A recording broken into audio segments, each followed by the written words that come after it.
kita merenungkan tentang sebuah konsep moderasi. Nah, moderasi itu adalah sesuatu yang membuat kita tidak berlebih-lebihan, itu sebetulnya. Tidak ekstrim, tidak menonjolkan kebenaran secara eksklusif, tidak menganggap kita yang paling benar, yang lain semua berdosa dan salah. Jadi nilai itu sangat penting sekali, Bapak Ibu semua. Tuhan Yesus waktu datang ke dalam dunia 2000 tahun yang lalu tidak mendirikan agama. Yesus datang untuk membangun perdamaian dan keselamatan kepada setiap orang, menawarkan bagaimana orang dapat dibantu, ditolong, dan dapat diselamatkan. Jadi itulah sebetulnya yang harus menjadi semacam dorongan bagi kita. Dan cinta kasihlah yang menjadi landasan kita bersama-sama. Bagaimana konstruksi dalam bermoderasi kita. Nah, saya ingin kita melihat bersama-sama poin yang paling penting sekali, saudara-saudara, untuk kita renungkan. Dan ini menjadi tema kita bersama-sama, yaitu cinta kasih Kristus yang menggerakkan persaudaraan. Kalau begitu, bagaimana moderasi beragama dapat diterapkan? Bagaimana konstruksi ini dapat tetap teguh, tidak tergoncangkan dalam turbulensi yang terjadi dalam tahun ini, bagaimanapun dan situasinya. Ini menjadi tantangan kita bersama-sama untuk menatap hari esok dengan penuh iman dan dengan penuh keberanian. Amin, Bapak Ibu semua. Yang pertama adalah yang saya ingin kita renungkan bersama-sama, hal yang perlu untuk kita bangun dalam moderasi ini adalah cinta kasih.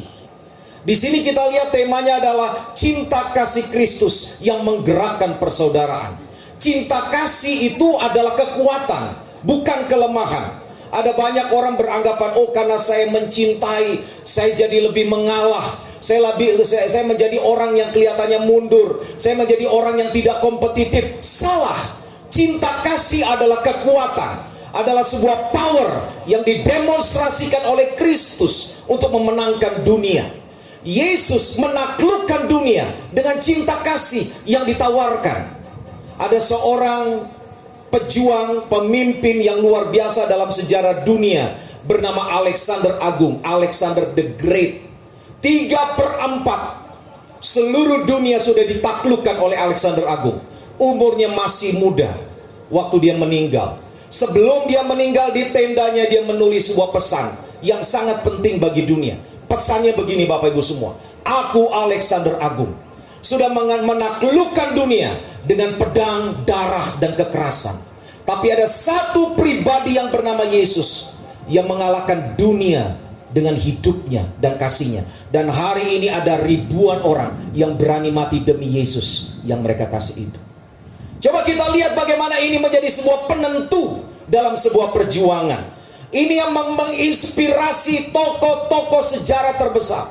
Ini yang membuat Mahatma Gandhi dapat merubah sebuah bangsa yang terjajah, yang lemah, yang miskin dan tidak berdaya, bernama India. Saudara tahu bahwa Gandhi di mana-mana mempunyai secari kertas tentang khotbah Yesus di bukit, yang selalu diamalkan oleh Gandhi, yang selalu menjadi kampanye bagi dia untuk membawa perubahan dan melawan kekerasan dengan cinta dan kasih dan damai. Dan itulah yang membuat akhirnya India bisa melihat sebuah perubahan yang besar terjadi. Saudara lihat bagaimana dengan orang yang kelihatannya lemah, dengan orang yang kelihatannya tidak punya kekuatan, berjubah sederhana tanpa alas kaki, ada di garda terdepan untuk membawa sebuah gelombang perubahan yang sangat dahsyat dan membawa perubahan bagi India pada masa itu.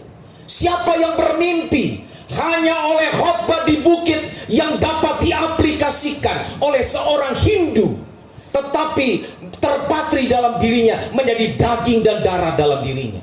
Banyak orang Kristen hafal 39 buku di PL, 27 kitab di PB, tetapi cuma hanya berdasarkan teori, tidak ada aplikatif yang membawa pesan perubahan kepada orang lain. Inilah sebuah PR besar bagi kita, Bapak Ibu semua. Sejarah mencatat bahwa karena cinta kasih Kristus, maka Martin Luther King dapat membangun sebuah kesadaran dan sebuah cita-cita besar untuk kesetaraan sipil di Amerika pada masa itu, di mana dengan kejam mereka memberikan label buat masyarakat yang kulit berwarna pada masa itu. Tidak dianggap, tidak dinilai, tidak bisa bermimpi anak-anak itu pada masa itu dari kulit berwarna. Tidak bisa masuk di restoran, tidak bisa duduk dalam satu bus dengan orang kulit putih di Amerika pada masa itu. Sebuah sejarah yang kelam dan kejam yang dipraktekkan oleh negara superpower yang dianggap kuat dalam masalah demokrasi. Tapi Bapak Ibu, apa yang terjadi? Martin Luther King bangkit dengan sebuah kesadaran yang besar bahwa setiap manusia duduk sama rendah, berdiri sama tinggi di mata Allah. Martin Luther King punya sebuah I have a dream. Aku punya impian. Impian tentang sesuatu di mana seorang anak kulit berwarna akan berkumpul dengan anak kulit putih, di mana kita duduk bersama-sama untuk memikirkan masa depan bangsa kita dengan penuh rasa cinta dan kasih. Impiannya tidak dilihat pada masa itu, karena sebuah peluru menembus hidupnya dan mengakhiri, tapi tidak dengan impiannya. Karena akhirnya sejarah mencatat bahwa Barack Obama akhirnya menjadi presiden. Impian bapakku ditulis oleh beliau. Sebelumnya ada beberapa yang lain yang muncul. Dari mana kekuatan itu? Dari mana energi semacam itu? Amunisi apakah yang digunakan, yang dipakai untuk hal itu? Bukan dengan peluru, bukan dengan pedang, bukan dengan kekerasan, bukan dengan orasi yang mengintimidasi, bukan dengan semangat kebencian, tetapi nilai yang dibangun karena cinta kasih. Cinta kasih adalah sebuah power. Dan itulah kemudian yang ditulis oleh Paulus bahwa Injil adalah kekuatan Allah.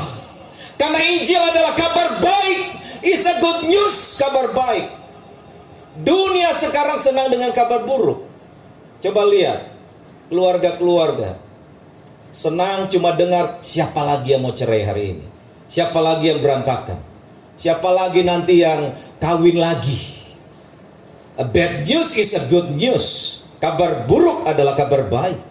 Tapi sorga tetap menulis, sorga tetap mewartakan bahwa kabar baik, kabar baik yang diberikan oleh malaikat-malaikat kepada sekelompok minoritas, sekelompok yang termarginalkan di padang Efrata, yaitu gembala-gembala yang buta huruf dan buta angka, di malam yang dingin dan begitu sunyi dan kelam.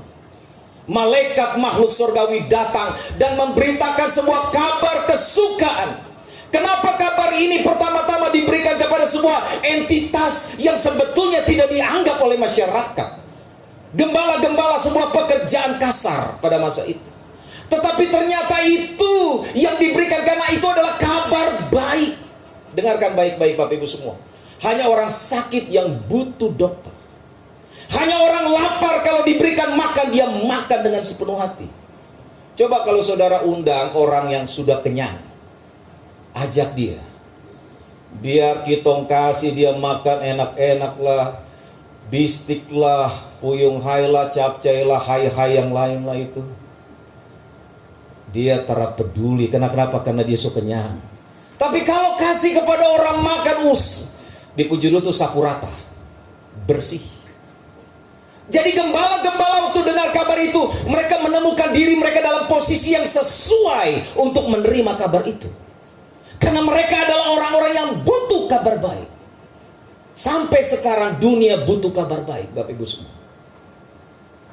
Kantor Kementerian Agama Kabupaten Jayapura harus menjadi suatu katalisator, sebuah mercusuar, cahaya yang membangun sebuah semangat bahwa moderasi tetap hidup dan tetap menyala, dan tetap menjadi sebuah guidance untuk mengarahkan arah perjalanan iman kita untuk membangun rumah ini bersama-sama.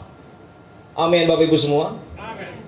Sebab itulah cita-cita yang mulia itu ada datang dari Alkitab yang adalah firman Tuhan yang hidup ini. Cinta kasih itulah yang menjadi semacam daya dorong untuk kita dapat melakukan moderasi, untuk kita bisa melihat dan menerima perbedaan dan kelemahan orang lain. Hanya pasangan yang teruji secara matang dalam rasa cinta yang bisa melihat bahwa kelemahan pasangannya akan menyempurnakan hidupnya. Amin Bapak Ibu semua. Itulah makna Nah, saya akan bacakan kepada Bapak Ibu semua pada frase di ayat yang ke-22.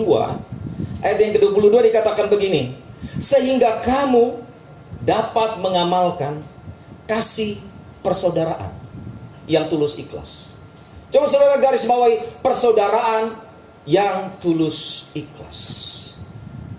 Kasih persaudaraan. Kalau dalam bahasa Indonesia, kasih persaudaraan itu dua kata, kasih dan persaudaraan, betul ya? Tapi kalau saudara lihat dalam teks bahasa Yunani, itu kata kasih persaudaraan itu hanya muncul dengan satu kata, Philadelphia. Kalau saudara baca di Wahyu pasal 3 ada 7 jemaat yang kemudian diberitahu tentang dari malaikat apa-apa yang menjadi kelemahan dan menjadi sebuah koreksi bagi mereka. Salah satunya adalah jemaat Philadelphia. Kata Philadelphia itu adalah diambil dari dua kata, philia atau cinta atau kasih, dan adelphos atau persaudaraan. Jemaat ini adalah jemaat yang biasa, sederhana dan bersahaja, tetapi sebuah kekuatan pembeda yang membuat mereka tampil untuk menjadi jawaban adalah mereka dapat mengamalkan kasih persaudaraan. Dan kasih persaudaraan yang didemonstrasikan ini lahir dari ketulusan, tulus ikhlas. Coba saudara baca kata ini adalah sehingga kamu dapat mengamalkan apa? Kasih persaudaraan dengan apa? Tulus ikhlas. Kata tulus itu adalah kemurnian. Ikhlas itu adalah kerelaan. Jadi kemurnian itu adalah tangga nada dasar pertama dalam kekristenan. Tidak ada sandiwara di hadapan kita. Tidak ada drama Korea di hadapan kita. Kita harus dengan jujur dan murni. Dari situlah orang melihat bagaimana mereka melihat kita dapat dipercaya. Karena kemurnian adalah tangga nada dasar pertama dalam kekristenan. Kemurnian itulah yang membuat Yesus bisa diterima. Itulah yang membuat orang miskin, orang-orang yang termarginalkan, orang-orang yang terpinggirkan tidak insecure dengan Yesus. Itulah yang membuat Yesus disebut sebagai sahabat orang berdosa. Saya tahu bahwa Tuhan Yesus julukannya bukan sekedar guru dan bukan sekedar Tuhan, tapi lebih banyak dicap, dilabeli sebagai sahabat orang berdosa. Saya tidak tahu ada pendeta yang senang menggunakan dapat julukan ini kan tidak ini. Oh, ini sahabat pelacur atau begitu. Sahabat macam-macam. Tapi bukan sekedar sahabat saja, tapi dia mampu membawa transformasi, meninggalkan sebuah perubahan, sehingga track record dari orang tersebut itu menjadi sesuatu yang diubahkan. Luar biasa. Tulus dan ikhlas. Paulus pernah menulis kepada anak kekasih iman yang bernama Timotius. Dia berkata, jikalau aku mengingat akan imanmu yang tulus ikhlas. Kembali lagi kata ini muncul.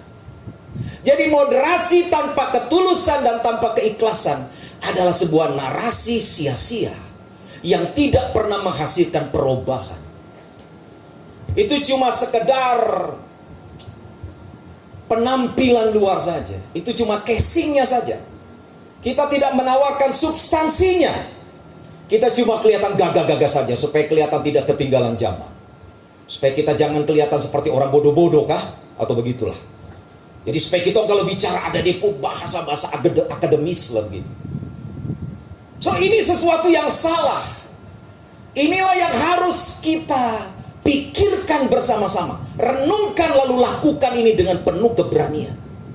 Jikalau kantor Kementerian Agama Kabupaten Jayapura menjadi mercusuar moderasi yang menjadi sebuah cahaya dari ufuk timur untuk membawa sebuah guidance bagi setiap orang mencapai tujuan bersama-sama, sehingga rumah ini akan disebut sebagai rumah kedamaian.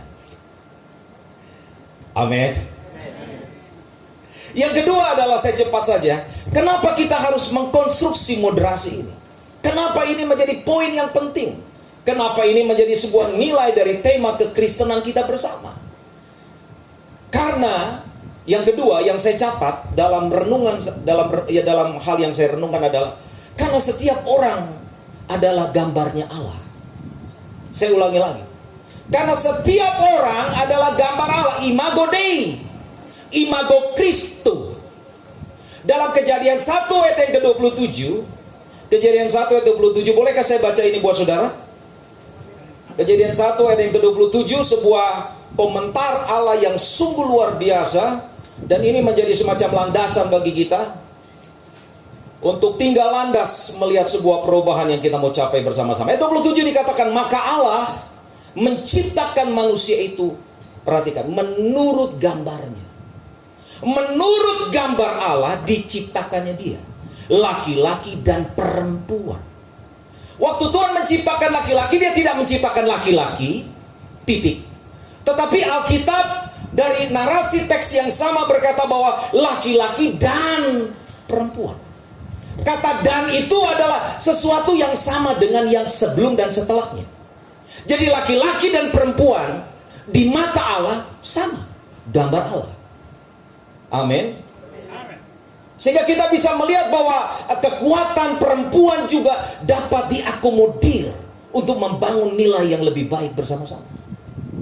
Di laki-laki dan perempuan, siapapun laki-laki itu, siapapun perempuan itu, dia adalah imago Dei, imago Christo, gambarnya Allah.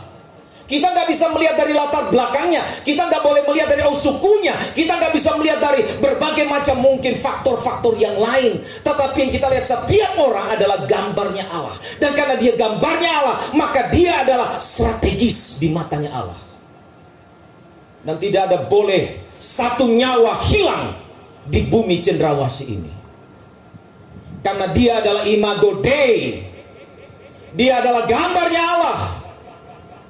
Gambarnya Allah yang dicintai oleh Allah dengan sepenuh hati.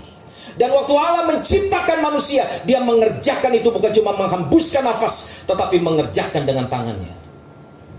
Dan Bapak Ibu semua yang kekasih dalam kasih Tuhan, ini penting sekali untuk kita bisa melihat bahwa moderasi itu dihasilkan dari sebuah perenungan bahwa setiap orang adalah gambarnya Allah.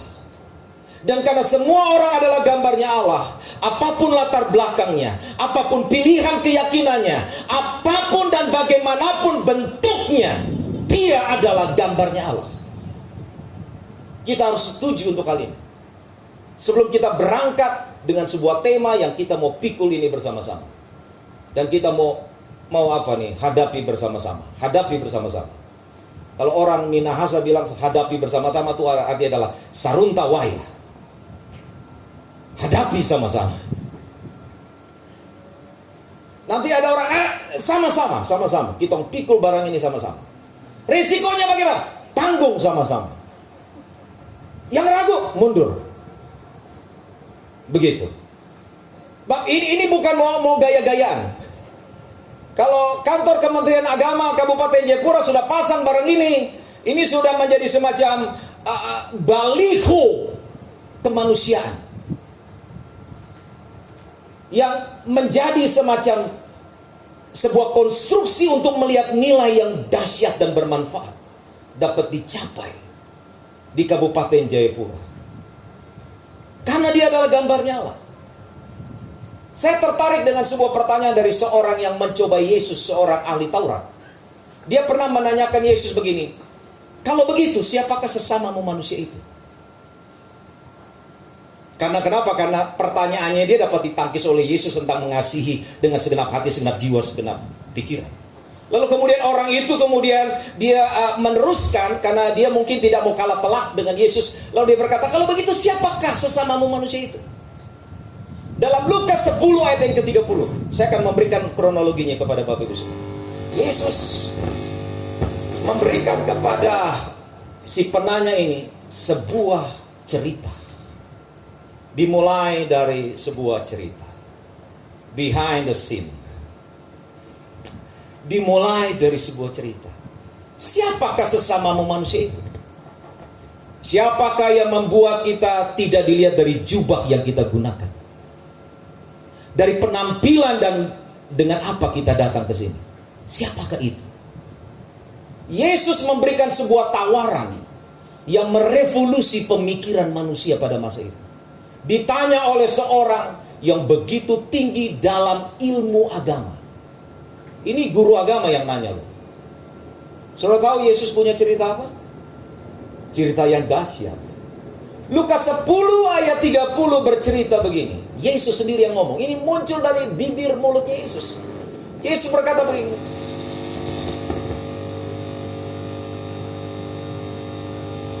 Ini diiringi musik ceritanya tuh. Satu kali ada seorang turun dari Yerusalem. Nah, ingat baik-baik. Saudara harus lihat sebuah cerita dari latar belakang historinya. Kalau dia turun dari Yerusalem berarti dia orang Yahudi. Oke. Satu kali ada orang yang turun dari Yerusalem. Dia pergi ke Yeriko. Kalau saudara tahu Yeriko berarti itu adalah tempat di mana orang-orang non-Yahudi banyak di wilayah itu. Dalam perjalanan ke Yeriko, dia dihadang oleh penyamun-penyamun dan dong hajar dia takaruan-takaruan. Dia ancor-ancor babak belur, dong ambil semua dia punya kekayaan dan dong tinggalkan dia semaput di pinggir jalan. Itu cerita Yesus. Cuma bahasanya didramatisir oleh saya.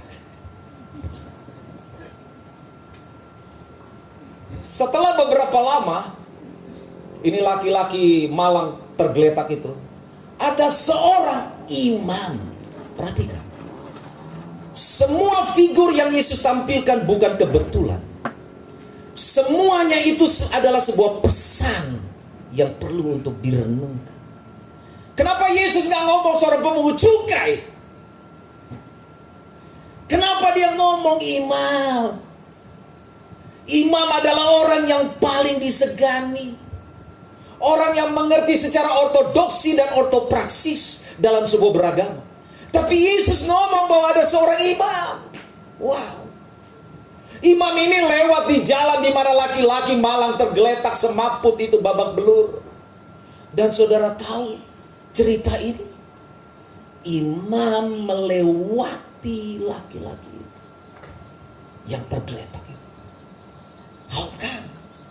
Bagaimana mungkin? Kenapa Yesus tega sekali cerita ini kepada pemuka-pemuka agama? Yesus mau menohok tentang siapakah sesamamu manusia itu. Standar Yesus tentang sesama manusia itu melampaui semua pemahaman.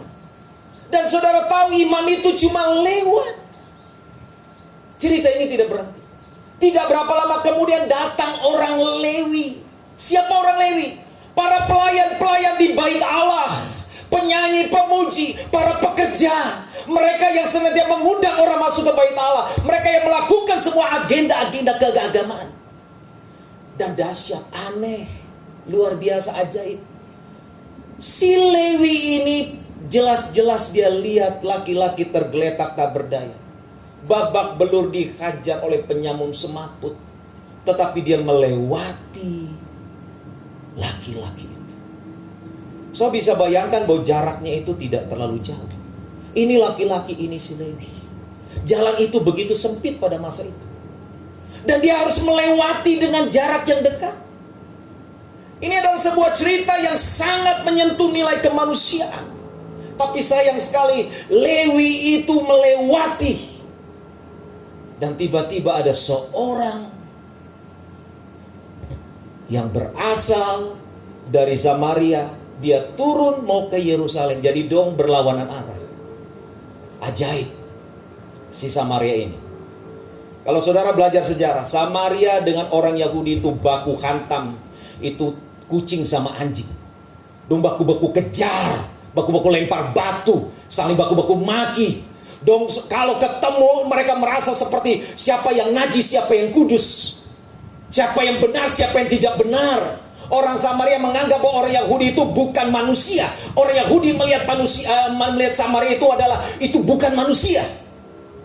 Sebatas itulah mereka menerima orang. Dan saudara tahu apa yang terjadi dengan si Samaria ini? Waktu dia lihat jelas-jelas ini Yahudi, ajaib, dia mengangkat si Yahudi ini, memeluknya, membawa dia ke keledai itu, lalu putar haluan balik kembali ke kota hanya untuk merawat si Yahudi yang tidak ada hubungan secara keluarga, darah, suku, keyakinan, latar belakang penampilan, dan semua faktor-faktor pendukung yang lain. Sempat-sempatnya dia bilang kepada kepala klinik tersebut, kalau kurang apa-apa, kau hubungi saya. Ini saya punya nomor handphone, nomor email saya, nomor rekening saya. Hubungi saya. Lalu dia tinggalkan. Dan dahsyatnya saudara-saudara, ini yang hebatnya. Dalam renungan saya, penilaian saya, si Samaria ini tidak sempat-sempatnya menulis catatan buat si Yahudi. Halo, perkenalkan saya orang Samaria. Saya ketemu kau di pinggir jalan. Kalau kau sembuh, kau ingat saya ya. Kita memang musuhan, tapi saya ini baik hati loh sama kamu. Saya yang temukan kau loh. Kalau saya ketemu kau so mati. Paham? Tanda kutip 10 kali. Tertanda orang Samaria. Dia nggak tulis begitu. Dia lebih senang unknown.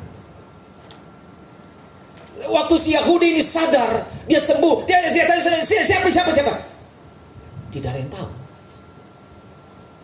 Yang kami tahu dia orang Samaria.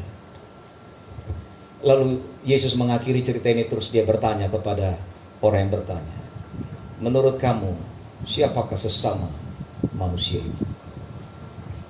Bapak Ibu semua saudara yang terkasih, saya rindu agar judul di dalam Lukas 10 ayat 30 ini adalah judulnya adalah orang Samaria yang murah hati.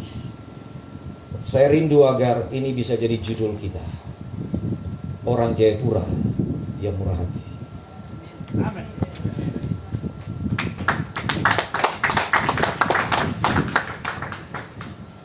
Satu kali Yesus pernah turun ke Yeriko, ini tempat cerita itu, dia pernah ke Yeriko, lalu tidak ada agenda. Sebetulnya dia hanya mau melewati Yeriko, tapi ada seorang bernama Sakius, orang Yeriko, pemungut cukai, kepala pemungut cukai, ingin tahu siapa Yesus. Dan karena badannya tinggi semampai, maksudnya semeter tak sampai, maka dia lihat pohon.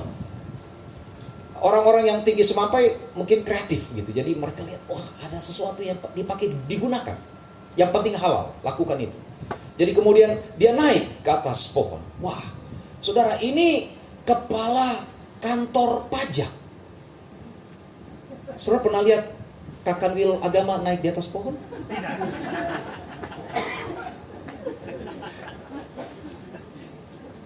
Belum lihat ya, belum pernah lihat ya.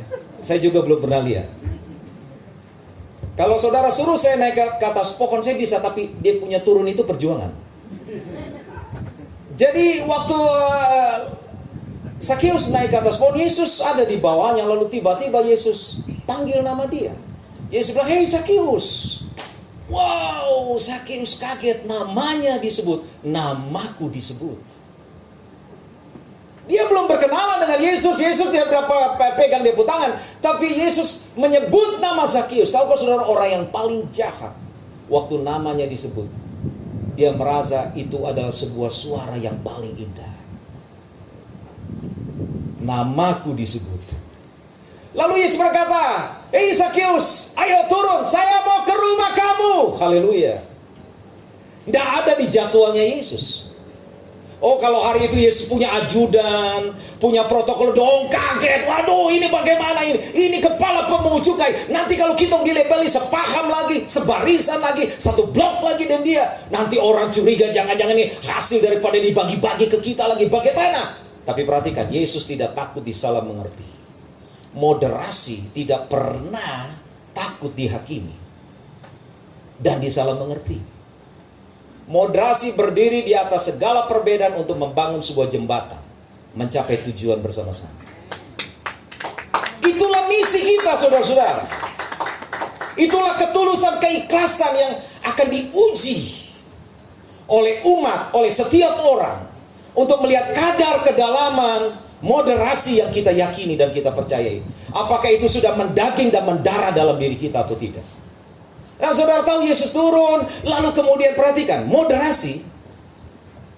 Menurut cerita Sakeus yang saya mau eksposisikan kepada saudara tahu, moderasi adalah sebuah percakapan dari hati ke hati. Perhatikan, Yesus tidak pernah menjustifikasi Sakeus dengan dia punya apa yang dia lakukan.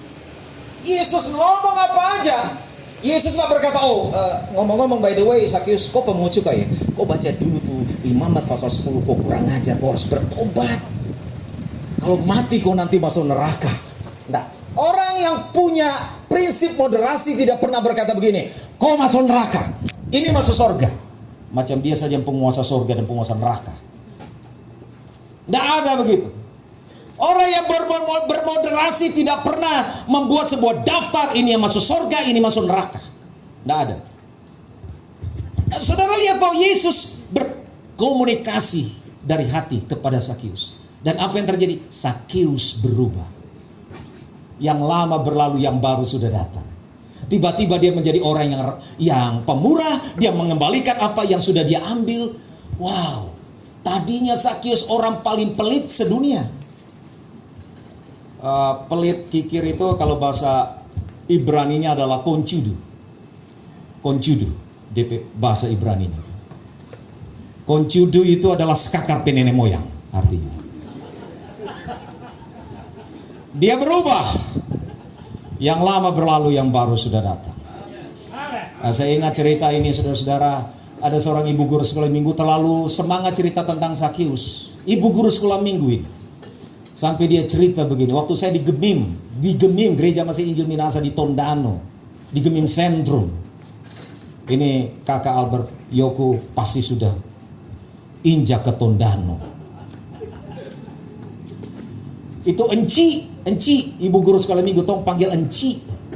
Enci cerita terlalu semangat tentang Sakeus. Dia berkata, waktu Tuhan Yesus pergi ke Yeriko, dia lihat di atas pohon, dia lihat Lazarus di atas pohon. Enci terlalu semangat sampai dia lupa itu bukan Lazarus. Waktu Yesus lihat Lazarus di atas pohon, semua anak-anak sekolah minggu dong so heboh, soal babaku lihat, aduh ini Enci sudah salah cerita. Akhirnya Enci sadar, dasar ibu guru sekolah minggu dia bisa setel tuh cerita. Waktu Yesus lihat itu Lazarus di atas pohon, lalu Yesus berkata, hei Lazarus, turun. Itu Sakeus punya tempat.